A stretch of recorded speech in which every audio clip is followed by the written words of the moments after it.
नमस्कार, good morning all of you. आप सभी का इस YouTube चैनल पर स्वागत है। मैं मेनपाल सहायक आचार्य राजकीय महाविद्यालय श्री गंगानगर से। आज हम सामाजिक समूह के बारे में चर्चा करेंगे। सामाजिक समूह का अर्थ, परिभाषा, प्रकार और विश्वविद्यालय व प्रतियोगी परीक्षाओं में किस प्रकार से प्रश्न है वो पूछे जाते हैं पर चर्चा करेंगे। तो बात करते हैं कि सामाजिक समूह क्या है। अरस्तु ने एक बात कही थी कि मनुष्य एक सामाजिक प्राणी है। तो उसका तात्पर्य था कि मनुष्य हमेशा समाज में रहना पसंद करता है, सामाजिक समूह में रहना पसंद करता है। तो समाज एक अमूर्त अवधारणा है जिसकी अनुभूति हम नहीं कर सकते, लेकिन हम सामाजिक समूह के माध्यम से समाज को देख सकते हैं। तो बात करते हैं कि सामाजिक समूह क्या है। तो सामाजिक समूह केवल व्यक्तियों का संग्रह मात्र नहीं है। ऐसा नहीं है कि 5 लोग एक साथ खड़े हैं तो सामाजिक समूह का निर्माण हो जाता है। तो केवल व्यक्तियों से सामाजिक समूह का निर्माण नहीं होता। सामाजिक समूह एक मानसिक घटना है। सामाजिक समूह एक परस्पर जागरूकता है। यह व्यक्तियों के बीच संबंधों की एक व्यवस्था है। हम देखते हैं कि कुछ लोग बस स्टैंड पर खड़े हैं तो उनका तात्पर्य ये नहीं है कि वो एक सामाजिक समूह है, लेकिन अगर वो एक दूसरे को प्रभावित करते हैं, एक दूसरे से बात करते हैं, एक दूसरे के साथ अंतःक्रिया करते हैं, तब वो सामाजिक समूह का निर्माण करते हैं। तो इस सामाजिक समूह को परिभाषित करने का प्रयास है वो अनेक समाजशास्त्रियों ने किया है और इससे संबंधित प्रश्न है वो प्रतियोगी परीक्षाओं में पूछे जाते हैं। तो यहाँ एक लाइन से एक प्रश्न बनता है। जैसे किसने कहा कि सामाजिक समूह केवल व्यक्तियों का संग्रह मात्र नहीं है, संकलन मात्र नहीं है, यह व्यक्तियों के बीच की व्यवस्था है। तो ये किसने कहा था? जे.एस. राइट ने कहा था। परस्पर जागरूकता है, ये किसने कहा था? ये गिडिन्स ने कहा था। मैकइवर ने सामाजिक समूह को परिभाषित करते हुए कहा है कि समूह से तात्पर्य व्यक्तियों के ऐसे संकलन से है जिनके बीच स्पष्ट रूप से पारस्परिक संबंध स्थापित होते हैं। ये इन्होंने अपनी परिभाषा है वो अपनी पुस्तक सोसाइटी में दी थी। इसी प्रकार आगब्रन व निम्कोम ने कहा है कि जब 2 या 2 से अधिक व्यक्ति एकत्रित होते हैं और एक दूसरे को प्रभावित करते हैं तब सामाजिक समूह का निर्माण करते हैं। ये परिभाषा है वो द हैंडबुक ऑफ सोशियोलॉजी में दी गई थी। अब प्रश्न आता है कि परिभाषाएं बहुत सारी है, हम इनको याद कैसे करें। तो इनको याद करने के लिए हमें कुछ शब्दों का चयन करना पड़ेगा। जैसे पारस्परिक संबंधों की बात है वो किसने की है? मैकइवर ने की है। एक दूसरे को प्रभावित करने का कार्य करते हैं, ये बात किसने की है? आगब्रन व निम्कोम ने कही है। इसी प्रकार एलियट व मेरिल ने कहा है कि एक सामाजिक समूह है 2 या अधिक व्यक्तियों का समूह है जिनके बीच लंबी अवधि से संचार हो रहा है। तो मेरिल व एलियट की परिभाषा की प्रमुख विशेषता क्या? इन्होंने कहा है कि लंबी अवधि से संचार हो रहा है। इसी प्रकार गिलीन व गिलीन ने कहा है कि जब 2 या 2 से अधिक व्यक्ति क्रियाशील होकर मानसिक अंतःक्रिया करते हैं तब समूह का निर्माण होता है। इसमें उन्होंने कहा है कि कोई उत्तेजित करता है, यानी कोई प्रश्न पूछता है और उसका दूसरा व्यक्ति प्रत्युत्तर देता है। तो इस उत्तेजना और प्रत्युत्तर से जिस समूह का निर्माण होता है उसे सामाजिक समूह कहा जाता है। इसी प्रकार बोगार्ड्स ने कहा है कि एक सामाजिक समूह से तात्पर्य 2 या अधिक व्यक्तियों की एक ऐसी विशेष संस्था से है जिनके आकर्षण का विषय होता है वो कुछ सामान्य विषय होते हैं और वो एक दूसरे को प्रेरित करते हैं। तो बोगार्ड्स की परिभाषा में प्रमुख विशेषता क्या है? इन्होंने कहा है कि सामाजिक समूह क्या है? एक संस्था है और इनके बीच कुछ सामान्य आकर्षण का विषय होता है। इसी प्रकार लैंडिस ने कहा है कि जब 2 या अधिक व्यक्ति सामाजिक संबंध स्थापित करते हैं तब सामाजिक समूह का निर्माण होता है। इसी प्रकार एंथोनी गिडेन्स ने कहा है कि सामाजिक समूह केवल व्यक्तियों का योग है जिनके बीच में नियमित रूप से अंतःक्रिया होती है। तो ये प्रमुख परिभाषाएं हैं। तो इनको याद करने का तरीका यही है कि हम इनके कीवर्ड्स को समझें। जैसे मैकइवर का कीवर्ड क्या हो गया? पारस्परिक संबंध। आगब्रन और निम्कोम का क्या होगा? एक दूसरे को प्रभावित करना। मेरिल और एलियट का क्या हो गया? लंबी अवधि से संचार होना। गिली ने क्या कहा है कि क्रियाशील मानसिक क्रिया है, इसमें उत्तेजना और प्रत्युत्तर होता है। बोगार्ट्स ने क्या कहा है कि इनके बीच में कोई एक सामान्य आकर्षण का विषय होता है। तो ये कीवर्ड्स है, इनके आधार पर हम सामाजिक समूह की परिभाषाओं को याद कर सकते हैं। अब बात करते हैं कि सामाजिक समूह की प्रमुख विशेषताएं क्या क्या है। तो हमने जितनी परिभाषाएं देखी है, इनके आधार पर हम सामाजिक समूह की विशेषताओं को बता सकते हैं, जैसे कि 2 या अधिक सदस्य होना, इनके बीच में कोई अंतःक्रिया होना, पारस्परिक चेतना या पारस्परिक जागरूकता होना। इन सामाजिक समूहों में समान लक्ष्य होते हैं, इनके एक समान मापदंड होते हैं और लगभग इनकी सदस्यता वो क्या है, ऐच्छिक होती है, कुछ सामाजिक समूहों को छोड़कर। जैसे कि परिवार है तो इसकी सदस्य ऐच्छिक नहीं है, उसकी अनिवार्य सदस्यता होती है। तो ये सामाजिक समूह की प्रमुख विशेषताएं हैं। 2 से अधिक व्यक्ति होना, उनके बीच में अंतःक्रिया होना, उनके बीच में कोई सामान्य हित होना, उनका एक सामान्य लक्ष्य होना, उनके सामान्य मापदंड होना। तो ये प्रमुख विशेषताएं। अब बात करते हैं कि सामाजिक समूहों का वर्गीकरण किस प्रकार से किया जा सकता है। तो कोई एक ऐसा आधार नहीं है जिसके आधार पर हम सामाजिक समूहों का कोई सर्वमान्य वर्गीकरण कर सकते हैं। अलग अलग विद्वानों ने अपने अपने तरीके से सामाजिक समूहों को वर्गीकृत करने का प्रयास किया है। किसी ने घनिष्ठता के आधार पर, तो किसी ने संख्या के आधार पर, तो किसी ने आयु और लिंग के आधार पर सामाजिक समूहों को विभाजित करने का प्रयास है वो किया है। तो बात करते हैं इनके प्रमुख वर्गीकरण कौन कौन से है। तो सामाजिक समूहों का जो प्रमुख वर्गीकरण है वो C.H. कुल्ले का है। इन्होंने घनिष्ठता के आधार पर समूह को 2 भागों में विभाजित किया है, प्राथमिक समूह और द्वितीयक समूह। तो उन्होंने अपनी पुस्तक सोशल ऑर्गेनाइजेशन, जो उनकी 1909 में आई थी, इस पुस्तक में इन्होंने प्राथमिक समूह की अवधारणा को प्रस्तुत किया। तो इन्होंने इसमें कहा है कि प्राथमिक समूह से मेरा तात्पर्य ऐसे सामाजिक समूहों से है जिनमें आमने सामने का घनिष्ठ संबंध पाया जाता है। इसी प्रकार किंग्सले डेविस ने अपनी पुस्तक ह्यूमन सोसाइटी, जो कि 1940 में आई थी, इस पुस्तक के अनुसार प्राथमिक समूह में हम की भावना और शारीरिक समीपता होती है, यानी प्रत्यक्ष संपर्क होता है। टोनिस ने भी सामाजिक समूहों के 2 प्रकार बताए थे, जेमेन सॉफ्ट और जे सेल सॉफ्ट। तो जेमेन सॉफ्ट या जेमिन सॉफ्ट की अवधारणा है वो प्राथमिक समूह के नजदीक है। इसी प्रकार G.C. होमन्स ने भी अपनी पुस्तक द ह्यूमन ग्रुप्स में प्राथमिक समूहों के बारे में विस्तृत चर्चा की है। कुल्ले ने मुख्य रूप से 3 समूहों को प्राथमिक समूह माना है, परिवार, पड़ोस और मित्र समूह। ये 3 प्रमुख समूह हैं जिनको C.H. कुल्ले ने कहा है कि ये प्राथमिक समूह है।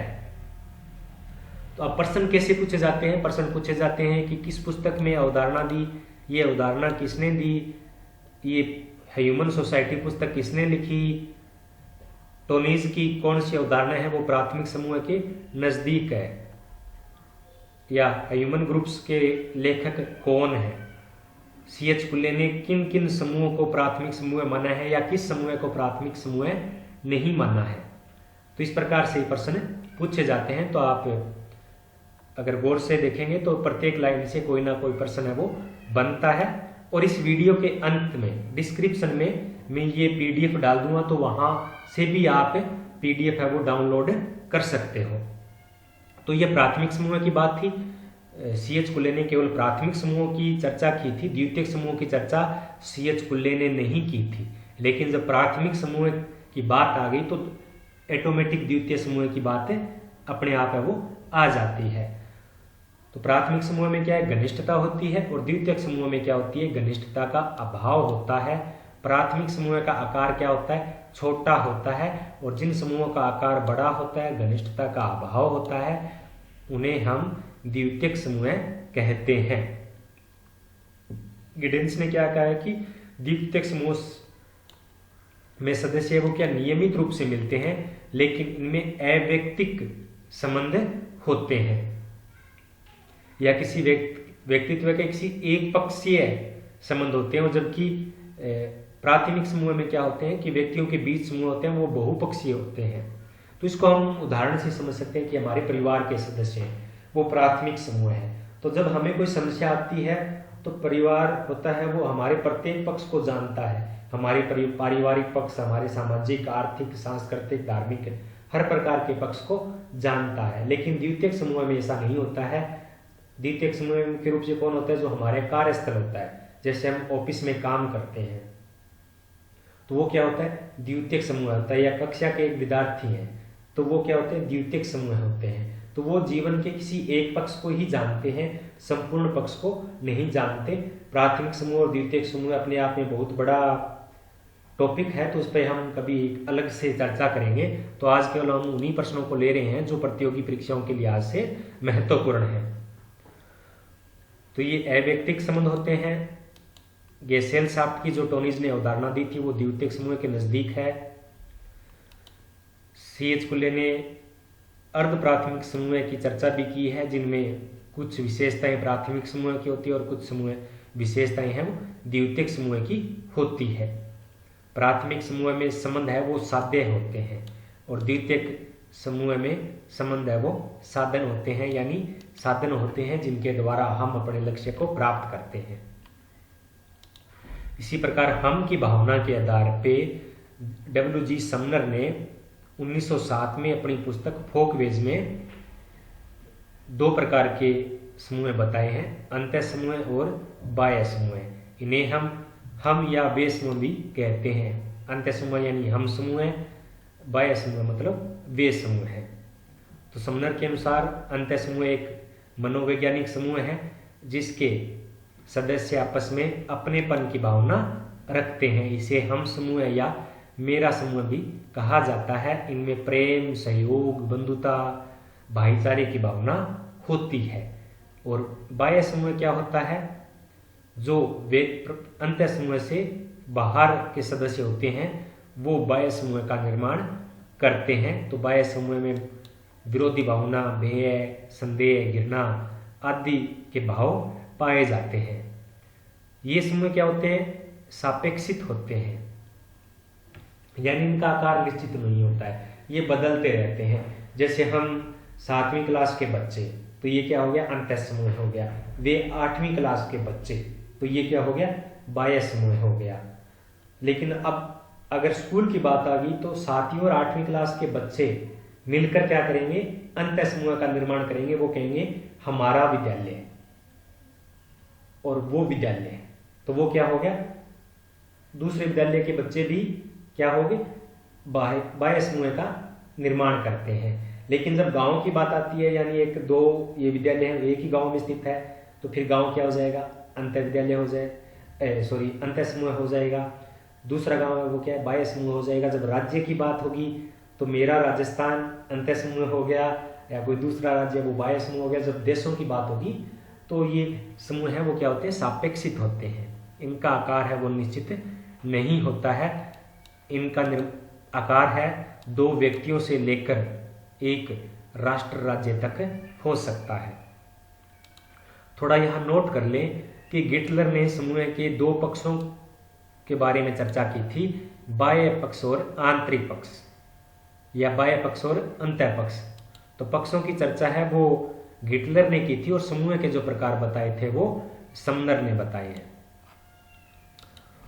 अब समूह से ही संबंधित एक अवधारणा है संदर्भ समूह की।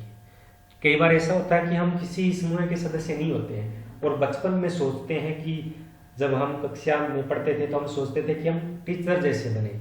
तो टीचर्स का जो समूह होता है वो हमारे के लिए होता है संदर्भ समूह हो जाता है। कोई बच्चे सोचते हैं कि मैं डॉक्टर बन जाऊं, कोई सोचता है कि मैं कलेक्टर बन जाऊं। तो व्यक्ति जिस समूह का सदस्य नहीं होता है लेकिन उस समूह का सदस्य बनने की आकांक्षा रखता है, तो उस प्रकार के समूह को क्या कहते हैं, संदर्भ समूह कहते हैं। तो ये परिभाषा किसने दी थी, मर्टन ने दी थी कि संदर्भ समूह वह होता है जिसमें व्यक्ति उस समूह का सदस्य तो नहीं होता लेकिन सदस्य बनने की आकांक्षा जरूर रखता है। यह अपने आप को सापेक्षित रूप से वंचित महसूस करता है। क्या करता है? सापेक्षित वंचित महसूस करता है, यानी तुलना करता है कि उस समूह के बीच में मैं अपने आप को कमतर मानता हूं। तो इस संदर्भ समूह की अवधारणा की सर्वप्रथम व्याख्या है वो हर्बर्ट हाइमेन ने 1942 में अपने लेख द साइकोलॉजी ऑफ स्टेटस में की थी। स्टाउफर ने भी इसमें काम किया है, सुचमैन ने भी किया, और उनसे प्रभावित होकर R.K. मर्टन ने social theory and social structure में संदर्भ समूह पर व्यापक अध्ययन किया है। उससे पहले स्टॉफर ने 1950 में अमेरिकन सोल्जर्स नामक पुस्तक में सापेक्षिक वंचन के आधार पर संदर्भ समूह का निर्माण किया था या उनका वर्णन किया था। इन्होंने कहा था कि अमेरिका के अंदर जो सैनिक है वो अपने अधिकारियों की तुलना में अपने आप को वंचित महसूस करते हैं, हीन महसूस करते हैं और उनके जैसा बनना चाहते हैं। यानी अमेरिका की सेना ने जो अधिकारियों का समूह है वो सैनिकों के लिए संदर्भ समूह का निर्माण करता है। हम भी सोचते हैं कि हम ये बन जाएं, जैसे अभी कोई प्रतियोगी परीक्षा की तैयारी कर रहा है, कोई नेट की तैयारी कर रहा है, कोई कॉलेज लेक्चरर की तैयारी कर रहा है, कोई स्कूल लेक्चरर की तैयारी कर रहा है। तो कॉलेज लेक्चरर या स्कूल लेक्चरर क्या होगा? संदर्भ समूह है किनके लिए जो तैयारी कर रहे हैं उनके लिए। तो इसी प्रकार कई बार होता है कि हम किसी व्यक्ति के जैसा बनना चाहते हैं, कि मैं चाहता हूं कि मैं APJ अब्दुल कलाम जैसा बनूं, तो वो क्या है? संदर्भ व्यक्ति हो जाता है। तो ये इनका निर्माण किस कारण होता है? सापेक्षिक वंचना के आधार पर इनका निर्माण होता है। तो संदर्भ समूह की अगर प्रकारों की बात करें तो अलग अलग विचारकों ने अलग अलग प्रकार बताए हैं। जैसे न्यूकॉम ने संदर्भ समूह के 2 प्रकार बताए थे, सकारात्मक और नकारात्मक संदर्भ समूह। सकारात्मक में क्या होता है? किसी के जैसा बनने की इच्छा रखते हैं, और नकारात्मक क्या होता है? सोचते हैं कि इनके जैसा नहीं बनना है। मर्टन के अनुसार सदस्य संदर्भ समूह के 2 प्रकार उन्होंने अलग अलग प्रकार से बताए हैं। एक है सदस्यता मूलक संदर्भ समूह और एक है गैर सदस्यता मूलक संदर्भ समूह है। सदस्यता में क्या होता है? जैसे मैंने अमेरिकन फौजियों का उदाहरण दिया, जो सैनिक है वो अपने अधिकारियों जैसा बनना चाहते हैं, तो वो सेना के सदस्य तो हैं लेकिन वो अधिकारियों जैसे बनना चाहते हैं, तो वो क्या हो गया? सदस्यता मूलक संदर्भ समूह हो जाता है। इसी प्रकार उन्होंने आदर्श और तुलनात्मक संदर्भ समूह की भी चर्चा की है। क्लाइनबर्ग ने काल्पनिक और नकारात्मक संदर्भ समूह की बात की है। तो अब बात करते हैं सामाजिक समूह के अन्य प्रकार के वर्गीकरण। तो अलग अलग विचारकों ने अलग अलग प्रकार से सामाजिक समूह को विभाजित किया है। तो हमने अभी तक केवल 2 विभाजनों को देखा है, एक कुल्ले के और एक समनर के। इसके अलावा मैकडूवेल ने भी सामाजिक समूह के 2 प्रकार बताए, आकस्मिक और उद्देश्यमूलक। तो कई बार ऐसा होता है कि जैसे हम बस में यात्रा कर रहे हैं तो वहाँ हम चर्चा करने लग जाते हैं और सामाजिक समूह का निर्माण होता है, तो वो क्या होगा? आकस्मिक सामाजिक समूह होंगे। लेकिन किसी उद्देश्यपूर्ण, जैसे हम किसी ऑफिस में कार्य करते हैं या हम कोई अपना कार्य करना चाहते हैं, तो जानबूझकर जब समूह का निर्माण करते हैं तो वो क्या होता है? उद्देश्य मूलक संदर्भ समूह होता है। लेस्टर वार्ड ने क्या है कि 2 प्रकार बताए, अनिवार्य और ऐच्छिक। अनिवार्य यानी जैसे जिसके लिए हमें हमारी इच्छा कोई महत्वपूर्ण नहीं होती है, जैसे कि परिवार के सदस्य या नातेदारी समूह है, तो ये हमारे अनिवार्य समूह है। और ऐच्छिक जिनमें हम जैसे कि द्वितीयक समूह होते हैं, कोई क्लब हो गया, तो वो क्या हो जाएगा? ऐच्छिक समूह हो जाएगा। इसी प्रकार टोनीज ने गेमिनसॉफ्ट और गेसेलसॉफ्ट, ये क्या है? जर्मन भाषा के शब्द हैं। किस भाषा के शब्द हैं ये? जर्मन भाषा के शब्द हैं। तो गेमिनसॉफ्ट का अर्थ होता है समुदाय से होता है, और गेसेलसॉफ्ट का है वो अर्थ होता है वो समिति से होता है, यानी द्वितीयक समूह से होता है। और गेमिनसॉफ्ट है वो प्राथमिक समूह के नजदीक होते हैं। मिलर ने भी 2 प्रकार बताए हैं, विषम स्तरीय समूह और समस्तरीय समूह। जैसे कोई आर्थिक रूप से समान आय वाले हैं तो वो क्या हो जाएंगे? समस्तरीय हो जाएंगे, समाज में उनका स्तर है वो एक समान है। या मध्यम वर्ग वाले हो गए, लेकिन कोई उच्च वर्ग और मध्यम वर्ग के बीच में अगर समूह का निर्माण होता है तो वो क्या है? विषम स्तरीय है। इसी प्रकार सिमेल ने भी आकार के आधार पर कई बार परीक्षाओं में पूछा गया है कि आकार के आधार पर सामाजिक समूहों का वर्गीकरण किसने किया, तो जॉर्ज सिमेल ने किया है। लघु समूह यानी छोटे समूह और वर्ग समूह यानी बड़े समूह। इन्होंने 3 व्यक्तियों के समूह को भी कहा है कि त्रेता समूह है। अब एक और अवधारणा है अर्ध समूह की या आभासी समूह की। तो अर्ध समूह की अवधारणा है वो जिन्सबर्ग और वोटोमोर ने दी है। दोनों ने अलग अलग संदर्भ में ये परिभाषाएं हैं वो बताई है।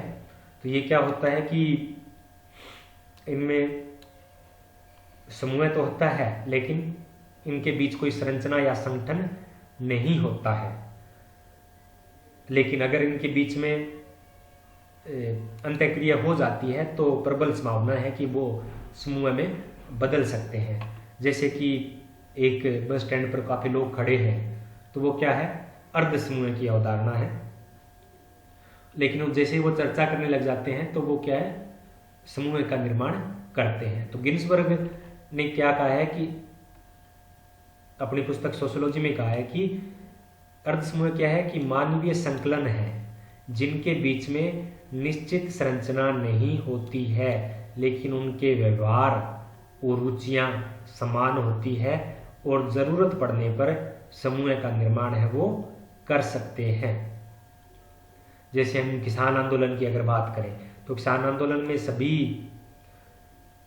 के बीच व्यवहार और समान रुचियों में समानता है, उनका जो लक्ष्य है वो एक है, लेकिन वो नहीं है। लेकिन जरूरत पड़ने पे क्या उन्होंने सबने संगठन बना लिए यानी समूह का निर्माण कर लिया। और बोटोमोर के अनुसार अर्ध समूह क्या है, सामाजिक वर्ग और परिस्थिति समूह है यानी जिनकी समान आर्थिक परिस्थिति है या समान व्यवसाय करते हैं। तो इनमें क्या होती है, कई समानताएं होती है लेकिन इनमें परस्पर जागरूकता और संगठन का अभाव होता है। तो अलग अलग संदर्भ में दोनों ने अर्ध समूह या आभासी समूह की अवधारणा प्रस्तुत की है।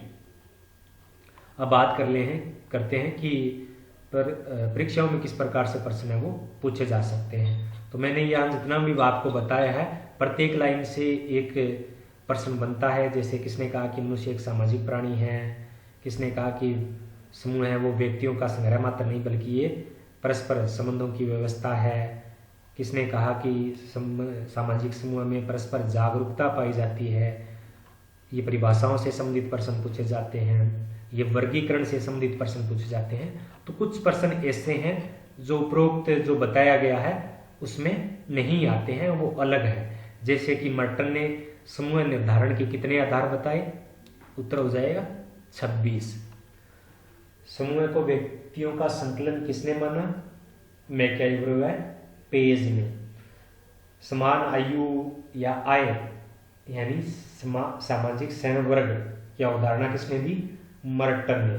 समूह मन या ग्रुप माइंड या समूह मस्तिष्क की अवधारणा किसने दी, मैकडूगल ने 1920 में।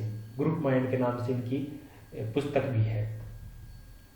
उत्तेजना और प्रतिक्रिया के आधार पे समूह की परिभाषा किसने दी, गिलीन ने दी। स्व समूह केंद्रिता की अवधारणा किसने दी, गिलीन ने दी। समूह निर्धारण के 2 मापदंड व्यक्तिपरक और वस्तुपरक किसने बताए, मर्टन ने बताए। किसने कहा कि प्राथमिक समूह है वो सामाजिकरण की नर्सरी है, कुले। होमन्स ने समूह के कितने प्रकार बताए, 5 प्रकार बताए। किसने कहा कि दबाव समूह है वो हित समूह का कार्य करते हैं, मैकमिलन। किसने कहा कि प्राथमिक समूह सामाजिक संरचना की इकाई कोशिका है या सामाजिक जो लोकाचार है उनकी जन्म स्थली है वो प्राथमिक समूह है, तो मैकइवर ने। तो किसने रकत संबंधी, शारीरिक संबंधी, क्षेत्रीय समूह के रूप में समूहों का वर्गीकरण किया है, तो गिलीन एवं गिलीन ने। तो किसने N outline of social psychology में संदर्भ समूह को मनोवैज्ञानिक कहा, तो सेरिफ ने। इसी प्रकार बहुत सारे प्रश्न और बनते हैं। जैसे परिस्थिति समूह की अवधारणा किसने दी, तो मैक्स वेबर ने। तो सामाजिक समूह अपने आप में एक व्यापक अवधारणा है, बहुत सारे प्रश्न बनते हैं। ज़्यादातर प्रश्नों को मैंने इस वीडियो में सुनने का प्रयास किया है। और कोई अगर इस पीडीएफ प्राप्त करना चाहता है तो वीडियो के डिस्क्रिप्शन में ये पीडीएफ भेज दी जाएगी। और अगर वीडियो पसंद आए तो चैनल को सब्सक्राइब जरूर करें, लाइक करें और शेयर करें। धन्यवाद।